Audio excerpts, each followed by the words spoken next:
మహాభారతంలో పాండవులు వనవాసంలో ఉన్న రోజులలో ఒకరోజు భీముడు ఆ అడవిలో ఒంటరిగా నడుచుకుంటూ వెళ్తూ ఉంటాడు.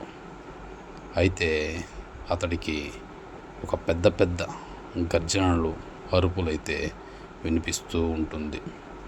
అవన్నీ లెక్క చేయకుండా భీముడు ముందుకు వెళ్తూ ఉంటాడు. ముందుకు వెళ్ళే కొద్దీ భారీగా శబ్దాలు వినబడుతూ ఉంటాయి.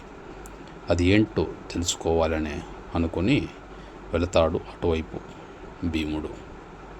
ఉన్నట్టుండి భీముడికి ఒక పెద్ద రాక్షసుడైతే చెట్లను పీకి పారేస్తూ కనపడతాడు.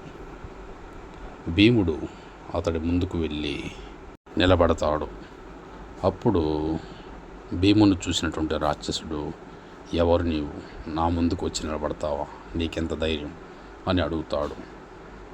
అప్పుడు భీముడు ఈ రాక్షసుడు పక్క గ్రామాన్ని చాలా హింసిస్తున్నాడని తెలుసుకుంటాడు.